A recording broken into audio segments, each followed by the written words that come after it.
The Loudon County E-911 board receives funding from Loudon County and the City of Loudon and is now asking for additional funding from Lenoir City. Yeah, 6 News reporter Jack Ziskin is on your side tonight with how this request could impact people who live in that area. Jack.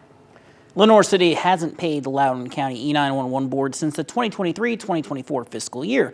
Mayor Tony Akins says the city already pays their fair share of taxes, and only one member of the city council is arguing the city should pay. But both of them agree 911 funding should be bigger than politics.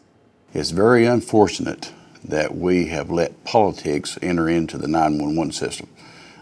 We've not had a problem since 1988 that I'm aware of. Before he was mayor, Akins was the Lenoir City Police Chief and Loudon County Sheriff's Office Chief Deputy. ECD is out there trying to serve everybody, county, city, Loudon City as well, and the politics should stay out of it. Councilwoman Robin McNabb's mother was a paramedic, and McNabb has firsthand experience as an EMS volunteer. I have performed CPR in an ambulance. I have been on the stretcher performing CPR as we rolled somebody into the emergency room.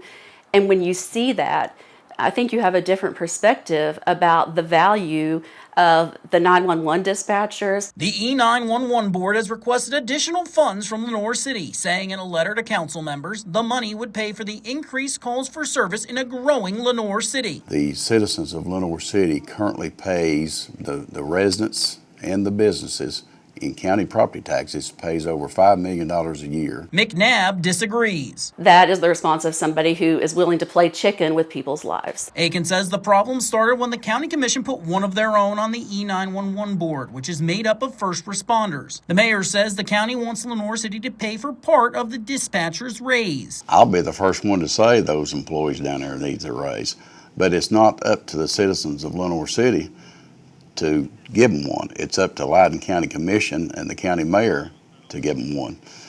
We take care of our employees in Lenoir City. Akins says this is political, pointing to ongoing litigation between Loudon County and the city. When government starts suing government, there's no winners, and the loser is the taxpayer. McNabb says Lenoir City can pay the additional funds if the city lives within its means. We are paying for 2 police chiefs right now. We just bought both police chiefs $60,000 SUVs.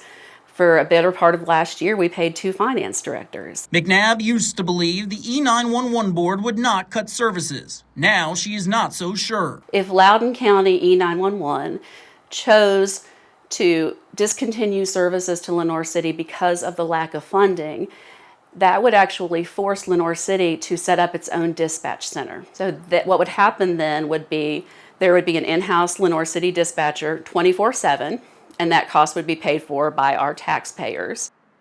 McNabb worries that lives could be lost if emergency dispatchers started redirecting calls to local agencies, and added that Lenoir City law enforcement would lose access to the National Crime Information Center if the E-911 board voted to discontinue services. Bo.